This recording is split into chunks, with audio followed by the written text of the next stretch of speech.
Good afternoon, everyone. So due to the time problem, let's get started. And we are very happy to invite Professor Bernard Borderie from the IJCLab and Paris-Saclay University to give a talk in our open seminar. Professor Bernard Borderie is a senior professor at IJCLab and Paris-Saclay University, France. He received the PhD at the University of Paris-Sud in 1978. After working at GANIL, IPN Orsay and IJCLab, he became the emeritus first-class research director since 2012. His primary research field is experimental nuclear physics at intermediate energies, focusing on liquid-gas phase transition, alpha clustering, and various new detectors. He has published more than 200 papers and served as a spokesman of the INDRA collaboration as well as a member of the National Community of Scientific Research. Professor Borderie, please. Okay, so good afternoon, everyone. And thank you, Yugang, for the invitation. The title of my talk is Confirmation of Two Liquid Gas Phase Transition Signal for Hot Nuclei. And this confirmation was obtained using two experiments, two xenon plus tin system, neutron poor and a neutron rich at 32 and 45 MeV per nucleon, and also the xenon 129 plus a natural tin tag collision between 32 and 50 MeV per nucleon. For both this experiment, we select quasi-fused system from central collision, and the data were collected with the INDRA multi-detector, which it has a very high solid angle, 90% of 4 pi, and the specificity is the fact that we detect all charge product with very low energy thresholds.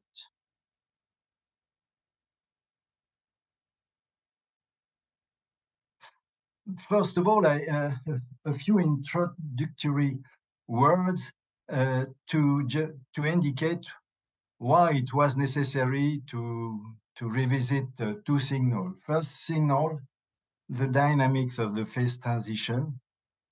The signature of spinodal instability as responsible for fragment formation was predicted very low, lower than 1%, and the experimental observation was obtained with a confidence level of only 2-3 sigma, which is too low to be sure that we observe this signature. Second, the presence of a negative microcanonical heat capacity in the PT region. The first calculation was made with an approximation theoretically tested, and above all, a single temperature was used, which is not compatible with the detail of experimental results performed later. In all the seminar, I will speak many times of fragment, and the definition of fragment is Z greater than 4. What was the situation before the study as far as the signature of liquid gas PT for hot nuclei is concerned? Some predicted specific signal of phase transition, which are a direct consequence of the local convexity and of entropy, which is expected for finite system. Why it is expected? Because in finite system, you have an important role of surface effect, and the entropy in the region of PT is no more additive. And two signals have been definitely observed. The backbending for pressure constraint caloric curve, which correspond to this situation. You have S of E, the convex part, the first derivative, and you see that as a function of 1 over t, and you see the beautiful backbending, and this backbending has been observed experimentally by selecting pressure constant caloric curve. Second signal, the bimodal distribution of an order parameter, and the order parameter for our PT for hot nuclei is the charge of the heaviest fragment, was observed with the canonical sampling. So the first confirmation concerned the dynamics of the PT for hot nuclei, and the situation before the present study was the following. What is the nature of the dynamics of the transition, which means the fragment formation? And in fact, two mechanisms were proposed by theoretical calculation. First, possibility fragmentation process generated by spinodal instability amplified at low density, and it corresponds to all the stochastic mean field approaches with various approximate treatment of the fluctuating part of two-body collision, and it corresponds to Brownian to Bob simulation. Bob means Brownian one body, SMF, stochastic mean field, and Blob, the last one, Boltzmann-Langevin one body. Second possibility, many body correlation which are sufficient to produce fragments at early time, and it corresponds to molecular dynamics model, QMD, IMD, and more recently IMD-DS, where we have a wave packet splitting. It mimics in some sense the fluctuating part of two-body collision with one parameter within what called the coherent time. Now, concerning these two mechanisms, they both reproduce experimental fragment charge distribution. Here you have an example for central collision quasi-fusion xenon and tin at 32 MeV and gadolinium plus uranium. It corresponds to the point and the triangle, and the dm over dz is normalized to 1 over the multiplicity of fragment, and the two curves superimposed, and the histogram correspond to Bob simulation for central collision with an afterburner and the experimental filter of the detector. And you see it is perfectly reproduced. Same thing with the IMD, and in particular IMD-DS, what I mentioned just before. And you see that with the coherent time equal to T and N, you are able to perfectly reproduce the charge distribution. Now, a few words about spinodal zone. Here you have for the nuclear matter, the diagram P over PC versus rho over rho C, PC and rho C being the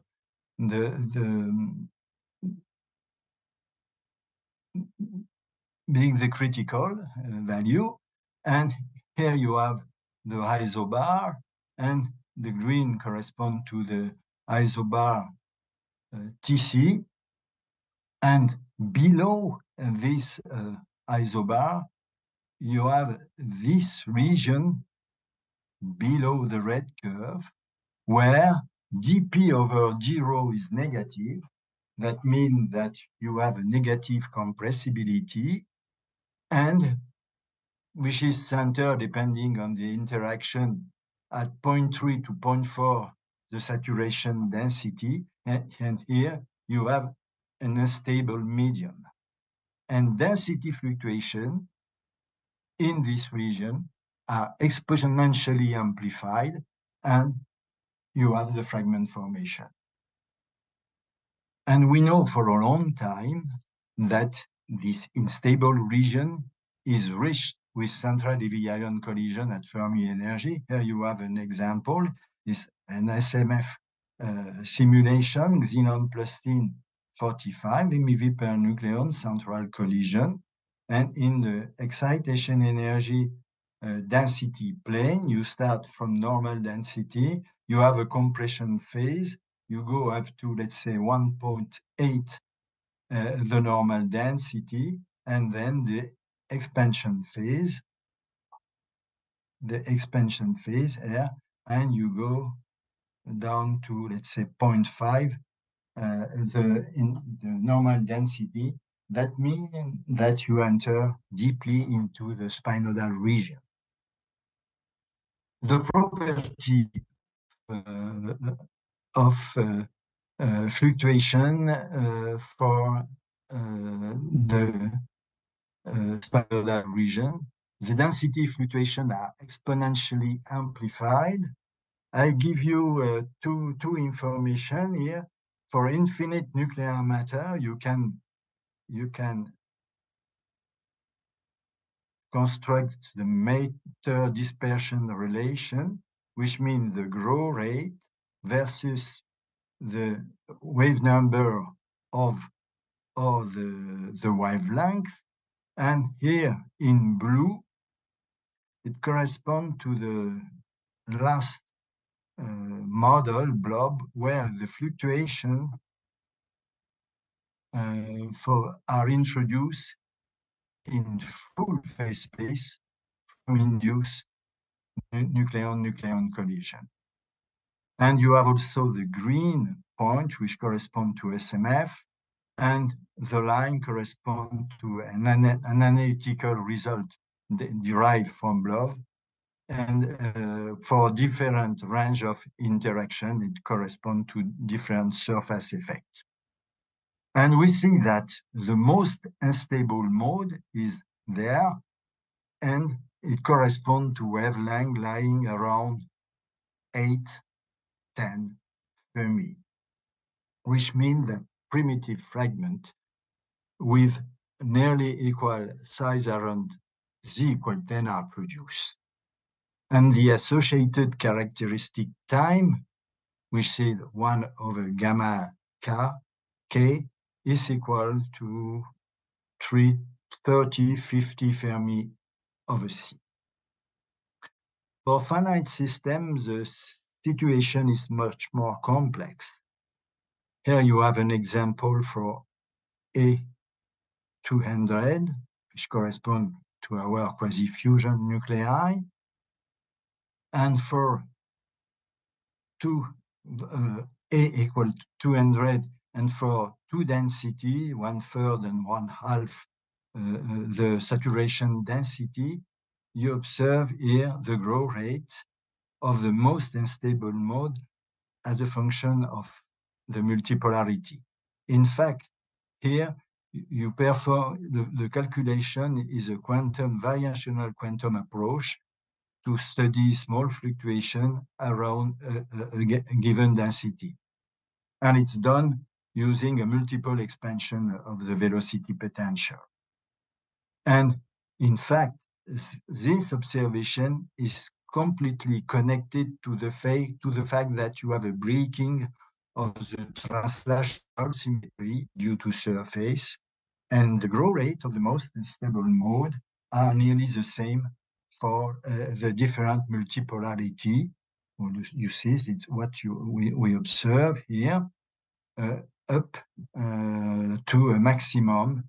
And in fact, what does it mean? It means that for finite system, you expect nearly equal size primitive fragment depending on L.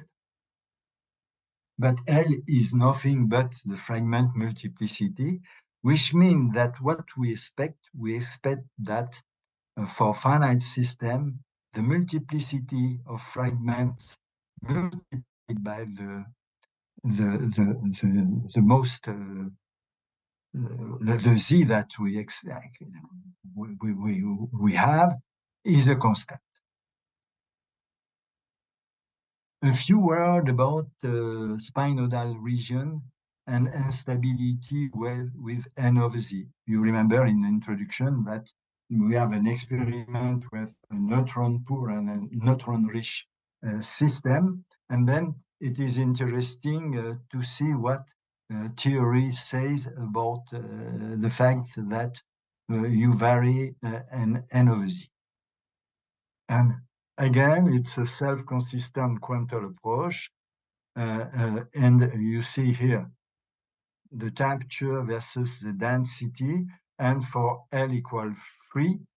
And for example, if I take the tin isotope, the shorter instability growth time disappear when N over Z change from 1.4, let's say this one, to 1.64. This line correspond to instability growth time of 100 Fermi over C, and the dotted line here correspond to 50 Fermi over C, and you see that it's no more present here. To sum up, because you see that the situation is a little bit complex, and then we have also to add some of the points for infinite nuclear matter, but it's also the case for finite system. For infinite nuclear matter, the most unstable mode present in the stable spinodal region favor partition of nearly equal size fragment, Z equal 8 to 10. But this simple picture is blurred by several effects. The beating of different modes, the coalescence of nascent fragment, and the decay of excited fragment. It's a minor effect, we will see later this point, but we have to manage it.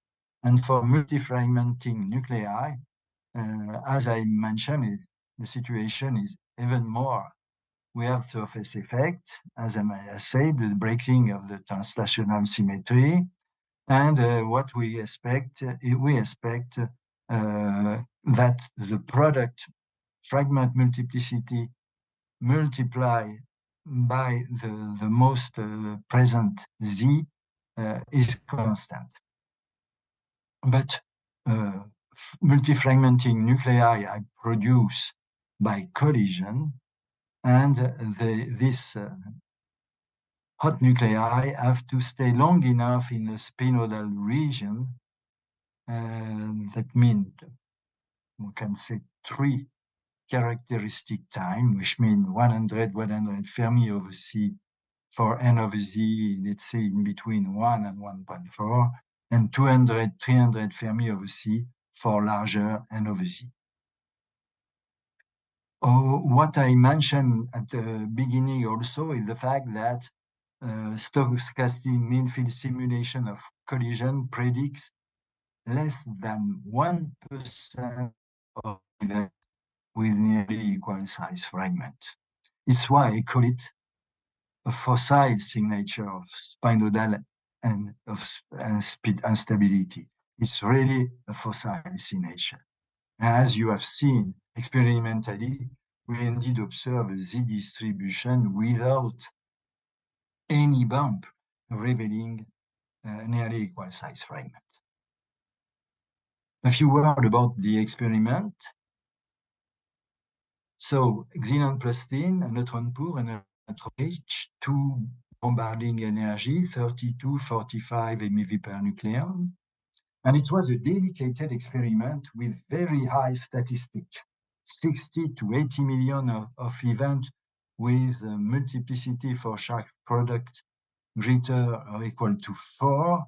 To have an idea, when we perform an experiment with INDRA, in principle, we have 10 to 15 less events than in this dedicated experiment. And we select, as usual, with the INDRA detector, quasi-complete event with more than 80% of the total charge of the system. And to carefully select quasi-fusion, we use the shape event sorting, which is the kinetic energy flow tensor for fragment.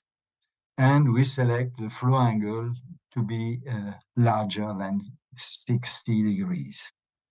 Here you have the cross-section, 40 millibar, 32 MeV, 45 MeV, 25 millibar.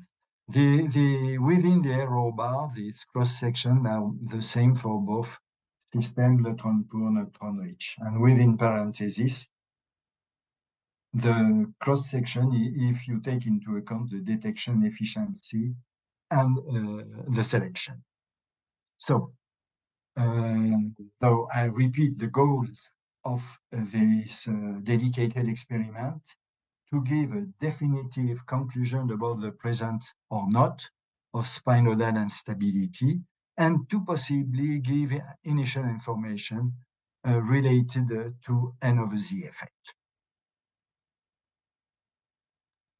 The method to search for this signal, we use a very high sensitivity method, the intra-event charge correlation. With this method, we can go down to a level of 0.002, 0.003% of event. For each event, NZ being the number of fragments with charge Z, we determine the average Z and sigma Z square, and we build the correlation function with these two parameters, sigma Z and Z average Z. And for the uncorrelated yield, we use an exact multinomial formula with total charge conservation. Here you have this exact multinomial formula. It was proposed by Pierre Desesquelles a long time ago. It's an independent emission model with total charge conservation constraint, and you calculate the partition constraint conditional probability. And what we need for our business is the intrinsic probability of charge. For the denominator, we need this intrinsic probability of charge. And this intrinsic probability is evaluated by inversion of the equation by means of a recursive procedure of minimization, which stop when 10 to minus 12 between two steps is reached. Here you have an example, xenon plus tin 32 MeV per nucleon, and you have Z dm over dz. You have the total charge, the distribution of the charge, distribution of charge of the heaviest fragment, second heaviest, third heaviest, and the red line corresponds to the intrinsic probability. And you see that it's very nice to have this exact multinomial formula. The result, present or not of spinodal instability. I show you xenon 124 plus tin 112 at 32 MeV per nucleon. So the average Z, sigma Z, the correlation function, the bin in Z is 1 unit, in sigma Z 1 unit, and we search for event with a sigma z lower than 1, and you see that we have such a peak here corresponding to the sigma z lower than 1.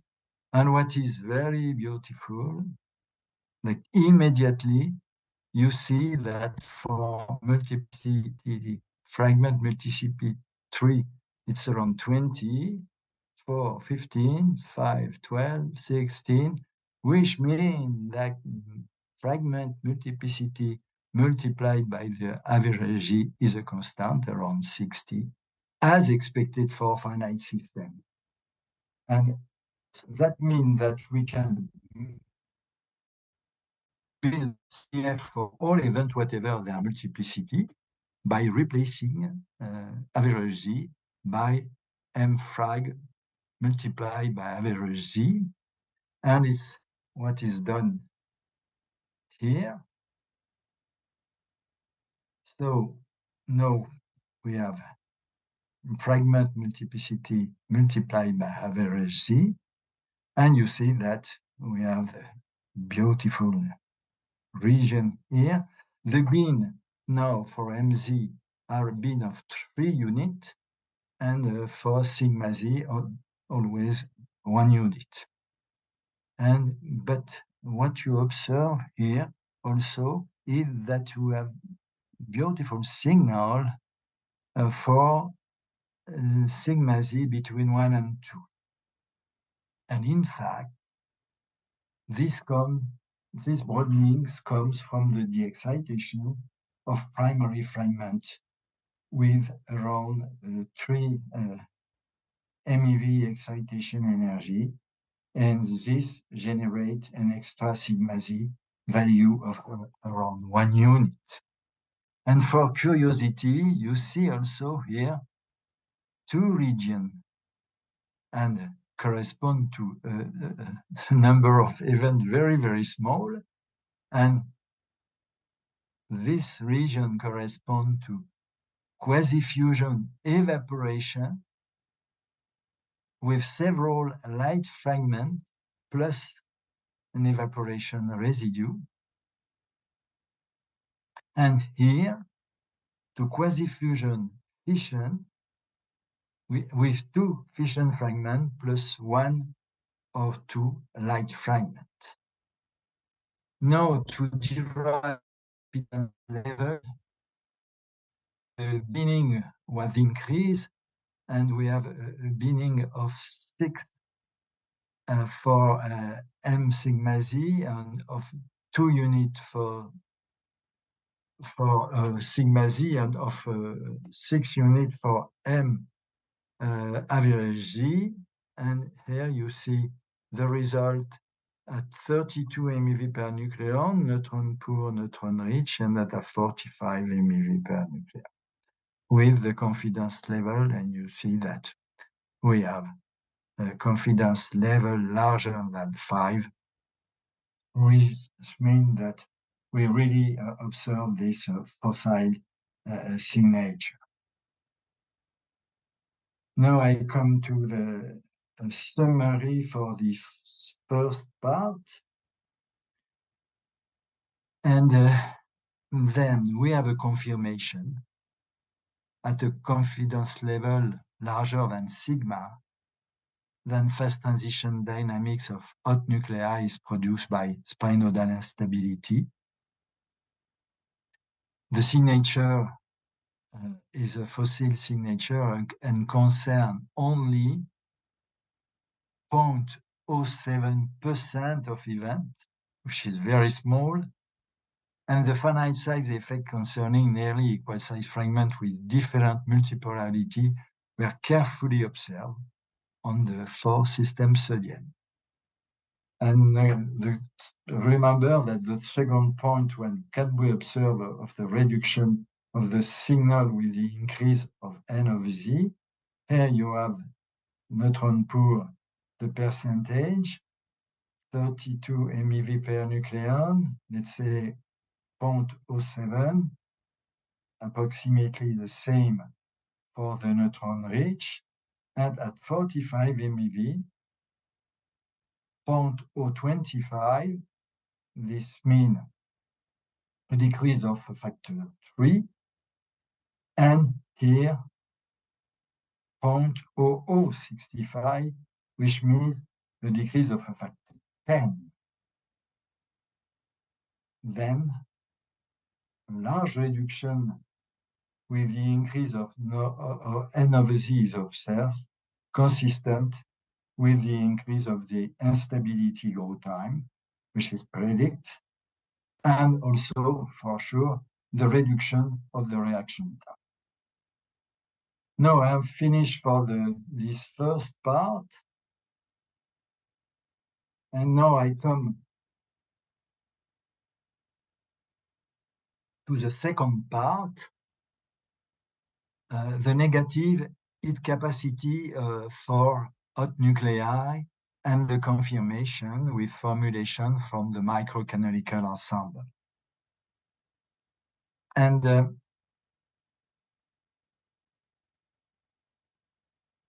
about 20 years ago, Multics and INDRA collaboration highlighted this signal.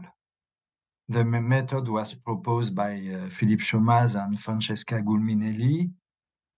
It was based on the fact that for a total given energy, the average partial energy stored in a part of the system is a good microcanonical thermometer, while the associated fluctuation can be used to construct heat capacity. And a single temperature is used in the method.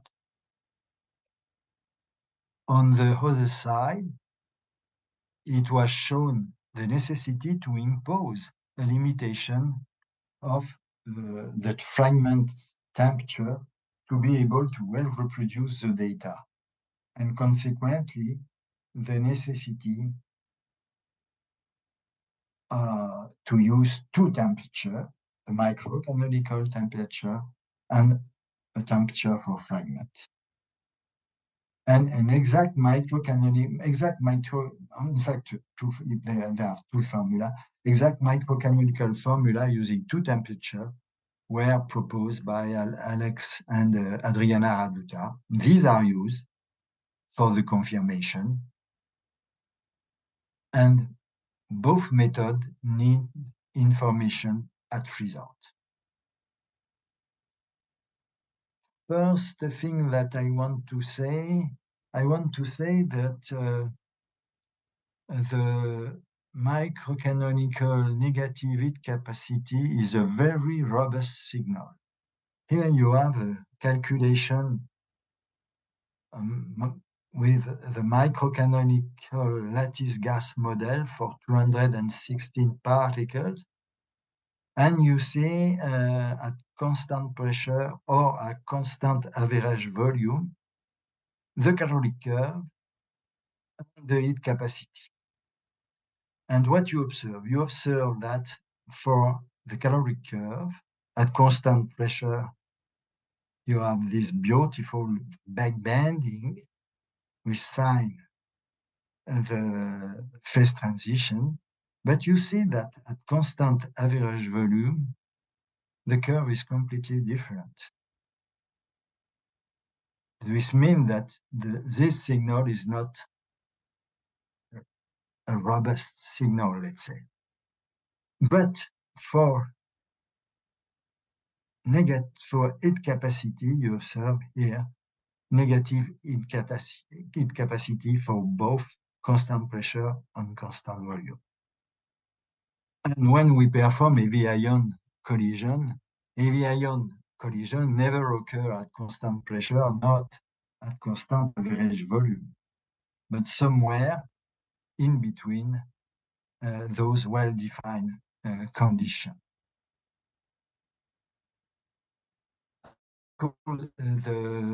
The first method, as I mentioned, it was proposed by Philippe Chomaz and Francesca Gulminelli and applied to quasi-fused system for central xenon collisions from 32 to 50 MeV per nucleon, and with the same temperature. And for this method, you calculate EK by subtracting the potential part, which means that the kinetic energy fluctuation at freeze-out reflect the configurational energy fluctuation.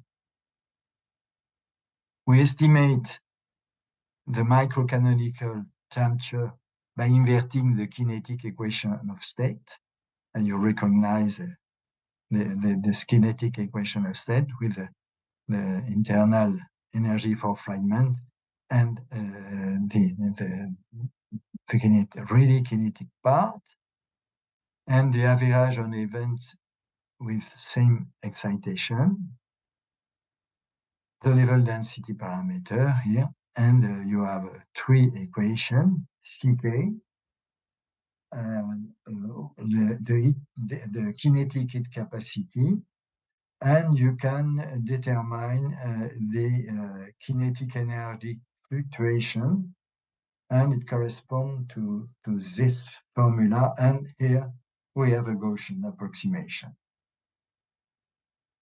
And to observe a negative heat capacity, normalize kinetic energy fluctuation, normalized to temperature, must overcome CK. And here you have the result at 32, 39, 45, and 50 MeV per nucleon. You have the thermal energy, total excitation energy minus the collective energy, and the heat capacity. And you observe the heat capacity, negative heat capacity. We don't see the first divergence, and we observe the second divergence here and here. Now I come to a very complete simulation we have performed to derive information at freeze-out. This simulation was performed on the same data, that means than used just before, but now we select, usually in INDRA, we select the source greater than 80% of the system. And here we select larger than 93%, the flow angle for selection of quasi-fused system, and the source, the mass of the source is reconstructed event by event in the center of mass with all fragments and twice the large charge particle emitted in the range 60, 120 degrees. Why to do this? To not take into account the forward-backward pre-equilibrium emission. And the number of neutrons, which is not detected by INDRA, is calculated to keep the N over Z of the system. A few words about what we do exactly. We built event by event from all the available experimental information, the LCP spectra, the average and standard deviation of fragment velocity spectra, and the calorimetry. The freeze-out partition are built by dressing fragments with particles, and the freeze-out topology is built up at random for spherical nuclei. And then excited fragment and particle at freeze-out undergo propagation, Coulomb plus thermal kinetic energy, during which fragment evaporate particles. And we have 4 free parameters to recover the data. And for the determination of these 4 free parameters, we use a chi-square minimization procedure. The 4 parameters are the following: the percentage of particle evaporated from primary fragment, the radial collective energy, expansion energy, and the minimum distance between the surface of product at freeze-out, and a limiting temperature for fragment. And here you have the formulation. It was proposed long time ago by Koonin and Drendrop to take into account the vanishing of the level density at high excitation. 1 over T frag equal 1 over T kin plus 1 over T lim, limitation of temperature, and this parameter that we need. And for each event, we deduce the total excitation energy, the collective energy, and the total thermal energy. And at freeze out, we deduce the total multiplicity, the total thermal kinetic energy, the volume, which is very important, that you will see, and the energy sharing between internal excitation energy and total thermal kinetic energy. Just an idea of the value of the parameters for the percentage of particle evaporated from 90% at 32 MeV incident per nucleon incident energy to 40% at 50 MeV per nucleon, radial collected energy from 0.6 to 1.7, minimum distance between the surfaces of product at freeze-out 1.5 Fermi, which is very nice. That means that we can neglect the nuclear interaction between surfaces at freeze-out, and Tlim equal at 9 MeV, which gives for the fragment temperature from 4 to 7 MeV when the excitation energy, thermal excitation energy, covers the range 4 to 12.5 MeV. You see that in this simulation, we mix all together the event from 32, 39, 45, and 50 MeV. Now, some comparison data simulation. And you see here the velocity of fragment in the center of mass, different incident energy, 32 to 50 MeV per nucleon, and different Z, 6, 11, 18. Point the data, histogram, the simulation. You see a very, very beautiful agreement. And what I have to mention, which is very, very important, here we have two temperatures, as I said, and with a single temperature, that means assuming that T frag equal kinetic temperature, the Coulomb effect plus the collective energy plus thermal kinetic energy directed at random plus fragment decay are responsible for 60 to 70% of the observed width. And by introducing a limiting temperature for fragment, the famous 9 MeV, thermal kinetic energy largely increase due to energy conservation, which produce the missing percentage for the width of finite velocity distribution.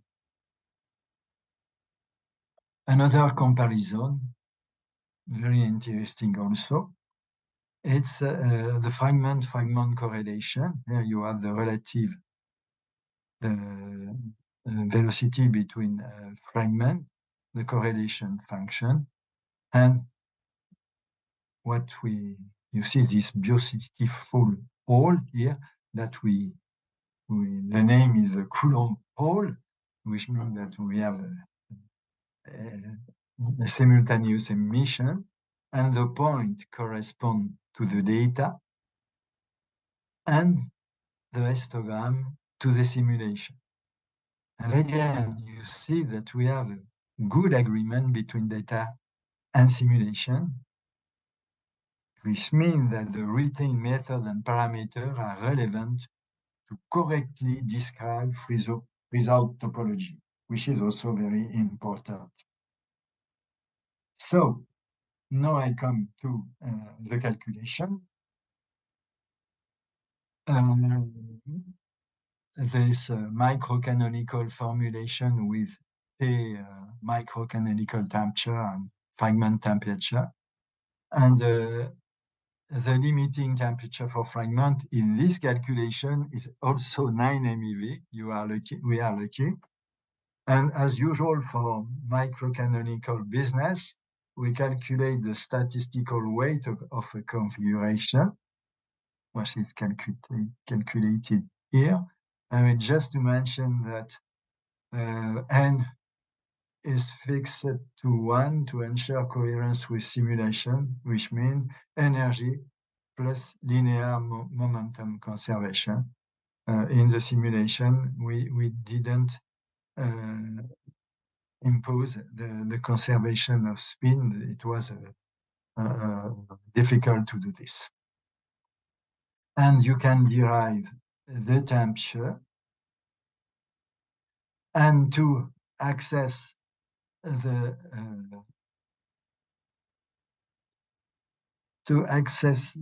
heat capacity, you can calculate using two possibilities. The second derivative of entropy, first calculation, or directly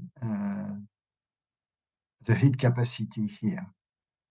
And you see that these two quantities only depend of two values to be estimated at result.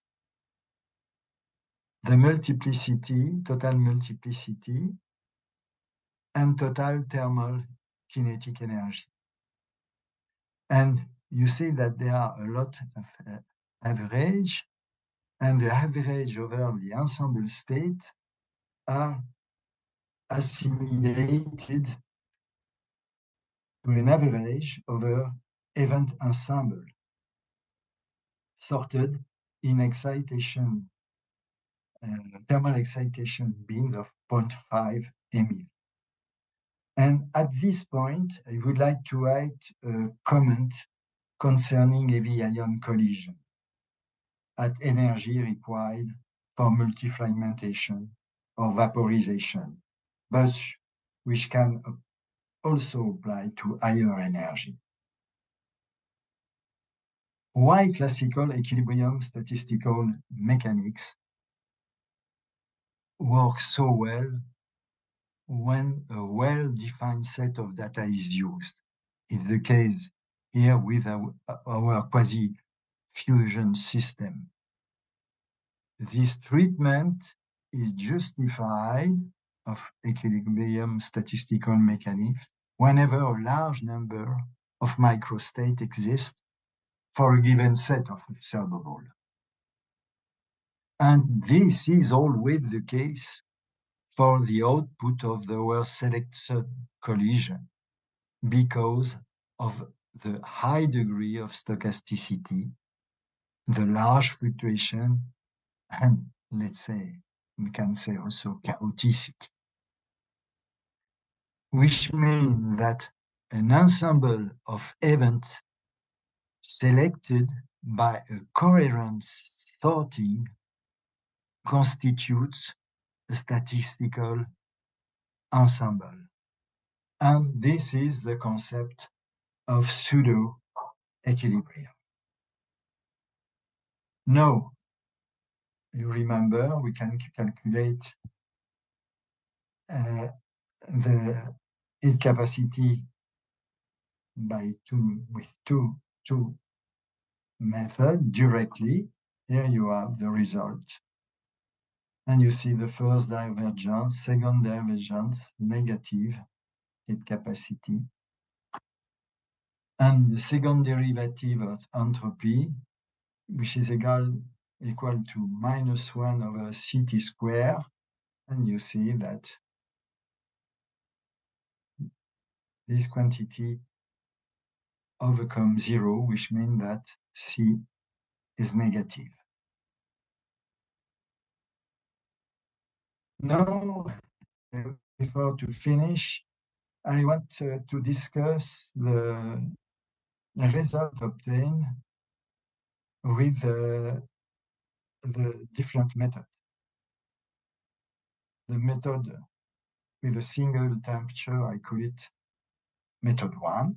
And you remember that negative heat capacity, we observe the second divergence at 6 MeV per nucleon thermal energy. But we don't see the first divergence, which is lower of 4 MeV per nucleon. For the method 2, just we have seen just before, it's between 6 and 10. That means the difference is not negligible. For the 2 method, we have the same shape event sorting, the theta flow larger than 60 degrees. The degrees of completeness are different. 80% for the method 1, 93% for the method 2.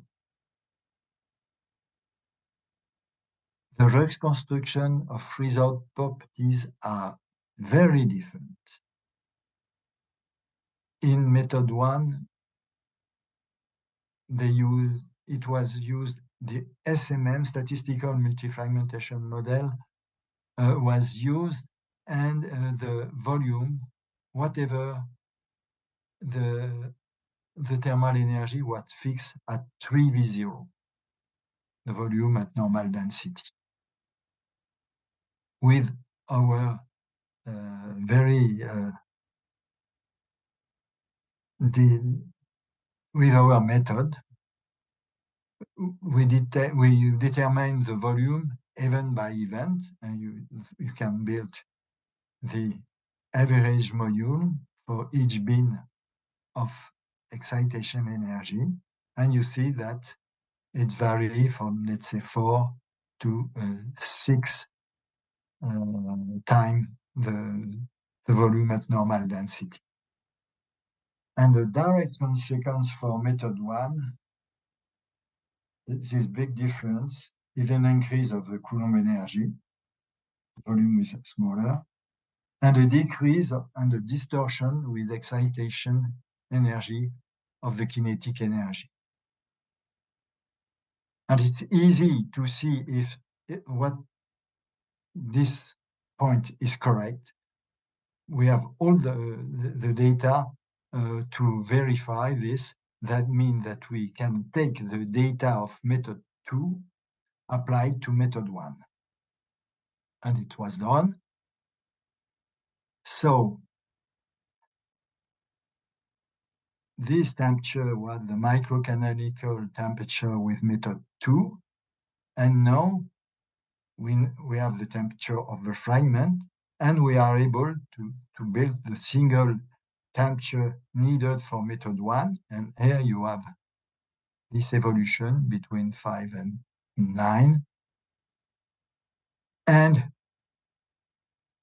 as you remember, to determine the microcanonical heat capacity, you have to compare the normalized kinetic energy fluctuation to the kinetic heat capacity, CK. And heat capacity becomes negative when the normalized kinetic energy fluctuation overcomes the kinetic energy capacity. And here you have CK in black, the normalized kinetic energy fluctuation in red as a function of thermal excitation. And you see the region where the fluctuation overcomes the kinetic heat capacity is in between, let's say, 5.5 MeV per nucleon and 9 MeV per nucleon, which is close to the value 6 to 10. And then that means that what is written here is completely correct. now I come to my conclusion. Heat capacity measurements have been revisited for hot nuclei with A around 200 in the coexistence region of the phase transition. The microcanonical formulae without approximation and the data reconstructed result with the help of a very complete simulation have been used. Two temperatures, one associated with internal excitation of fragment and the other with thermal motion, mandatory to reproduce experimental data have been used. And this measurement fully confirms the presence of a thermal excitation energy region of negative heat capacity expected for a first-order phase transition in finite system like hot nuclei. And as compared to previous measurement, the difference of excitation, thermal excitation energy domain observed must be mainly attributed to the different reconstruction at Friesen. Thank you for your attention. Okay, so thank you very much for your very nice talk, and Professor Borderie. Now I think, yes, if you have any questions, just feel free to unmute yourself and go ahead with your questions, please.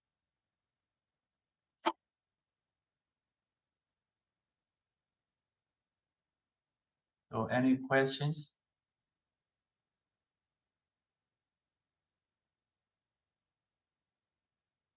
First, maybe I want to ask one question about it. In your talk, you mentioned some fragment about the fight size effect. That's very interesting for me. So the fight size effect, what's that mean? So what's the inference for that? Perhaps you can repeat the question. I missed some point. In your talk, in some page, you mentioned the fight size effect. Finite size effect, you mentioned? Yes, right. But so, as far as what is concerned, the equation of state or what? Or the... in that case, here, that you mean the fragment size effect, right? What's your comparison, this size effect? I don't see what you want to say. Maybe previous slide. There one slide you mentioned. This one? Some size go previous. So okay, so all you mean when I spoke of minimum distance? Yes. So for example, you can find some fragment and something. You mentioned the N over Z. There are some region, and in this case, this fragment has some size effect, right?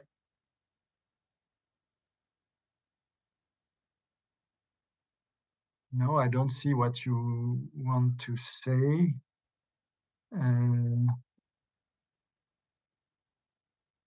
You mean some size effect? Professor, is that the means for the infinite nuclear matter and the finite and the nuclear at the beginning of the talk? Yeah, maybe that. I was about the second part. Here? Yes, here. Yes, around here. Yes.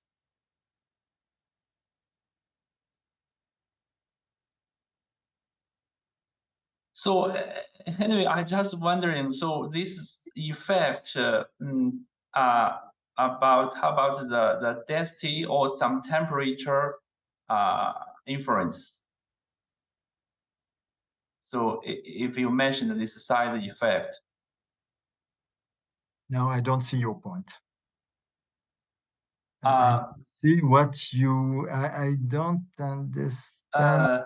Okay, another way to explain this. So For example, if you in this collision, sometimes you find some fragment or something using some nuclei. So in this case, if you change this, there are some medium effect, right? Medium effect. Medium effect. Yeah.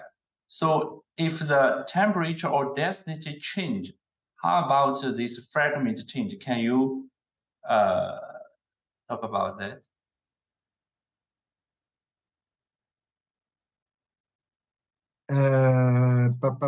I can. What I can. You mean? Okay. We can try to look to this, looking at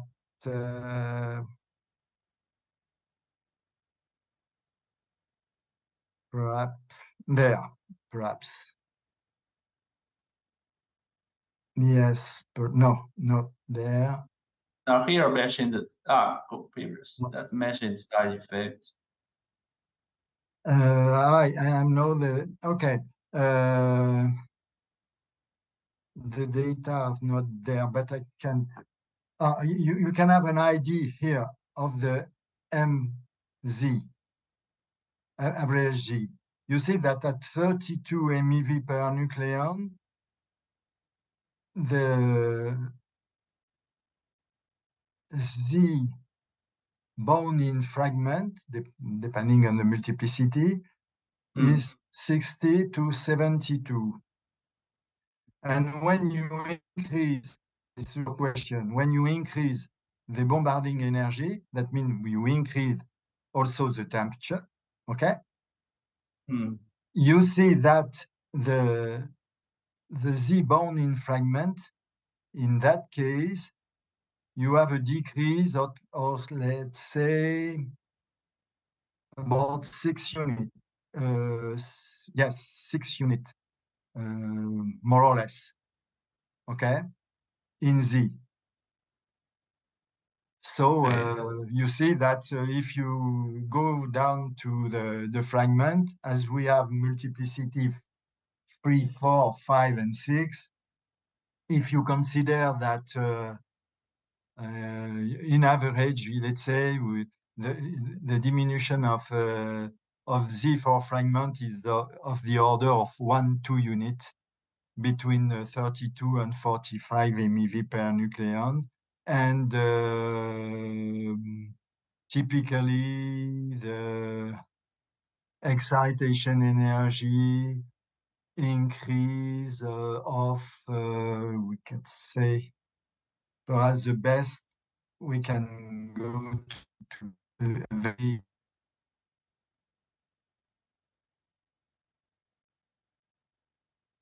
okay. You see, for example, when you look to excitation energy, thermal excitation energy, okay. No, thermal is not there. Oh, okay. We can take this to have an idea.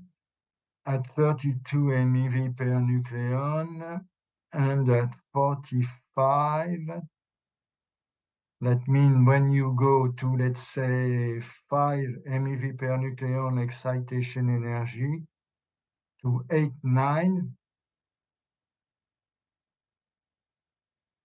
which means that you have a decrease of 1-2 units. But when I select this fossil signature, otherwise, unfortunately, I don't have the. I look if I have the. No, I don't have the distribution of fragment. What we can do and look.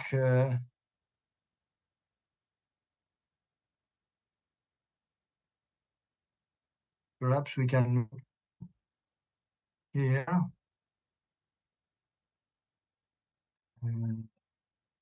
You see that it does not change so much. Here you have 32 MeV per nucleon incident energy, and here you have 50 MeV per nucleon. And when you look to the Z distribution, you see that if I start from here, 1 order, 2 order, 3 order, let's say 2 order of magnitude, you go up to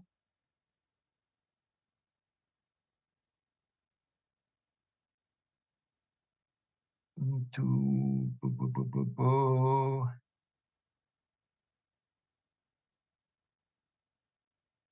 30, 20, 25, 30, and here you go 2 order of magnitude, 1, 2. Yes, you have a better answer here. It's around, let's say, 10 to 12. The distribution of G change of 10, let's say 10, 12 units. The extremity of the Z distribution. It was your question. How much the Z change? Okay. Okay. So I think there are some other questions. So please, yes. Okay. Thank you for this explanation. Is any other questions? So, Professor, can you hear me? Yes, I heard you. Yeah. Yeah.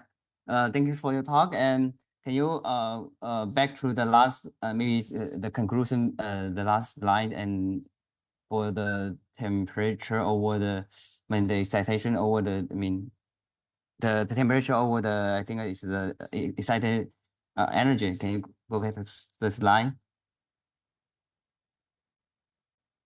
I think it's the last one, maybe. Yeah. Last one.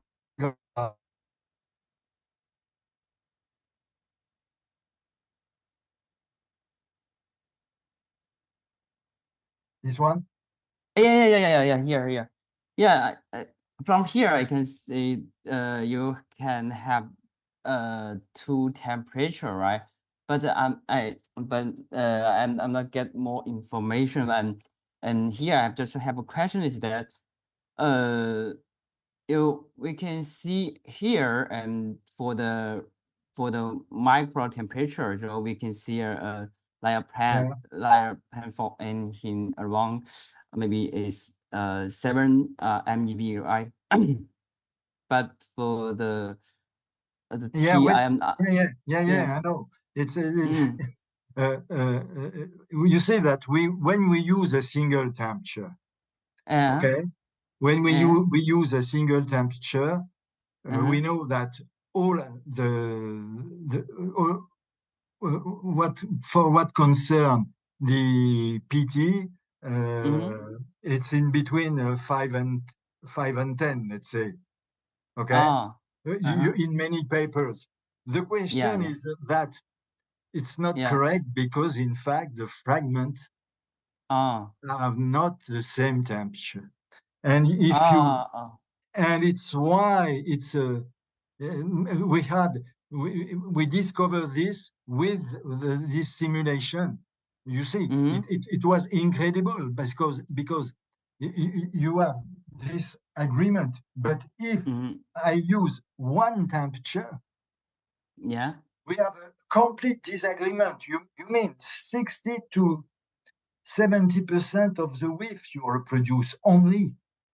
Okay, and so it's clear that, but I can show you also if you are interested in temperature, we can look to other things. Okay. It was the paper about the constant caloric curve that I published a few years ago, 10 years ago, let's say. And you see, you have the temperature for fragment. Okay. Yeah. And you see that even here, you see that the microcanonical temperature, you observe the beautiful backbending. It's constrained in pressure from microcanonical consideration. And you see that we have high temperature. Perhaps I have no, I don't have this picture here. In fact, in this publication, we also determine the temperature taking into account density consideration. It was a paper. It was the young China's paper working with Bonacera in Texas. You remember this or not? No. Is it you got? Oh. I don't remember the name. Okay. I think. But anyhow, you can read this paper, and you will see that in fact, if we take into account quantum correction, then due to the density, then the curve here decrease of about 5 MeV, if I remember. Yeah. Okay. So, but I fully agree with you. But I think, you see, when you start with the canonical expectation, you have this SMM model. Many people use this SMM model. It was nice. It was nice to understand a lot of things. And probably we made a lot of, we understand a lot of things, but it's not enough. For finite system, you have to use microcanonical things. Okay. Otherwise, this temperature for fragment are really there, and you have to do this. Another point, what you say that in fact, when you look to the helium-lithium thermometer, in fact, you determine the temperature of fragment, more or less. You see, look. You see. Yeah. Okay. Get it. Okay. Yeah. Okay, I get it. Thank you.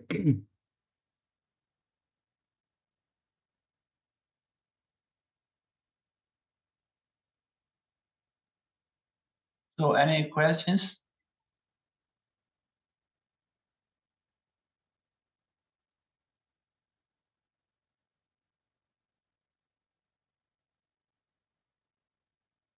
Okay, so I think now we have come to the end of today's talk.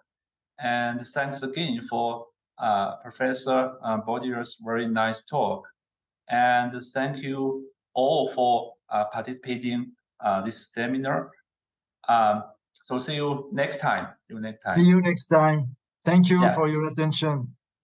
Thank you for your attention. Thank you. And welcome to Shanghai, to Fudan, if you have time. So Professor Borderie. Okay. Bye-bye. Bye-bye.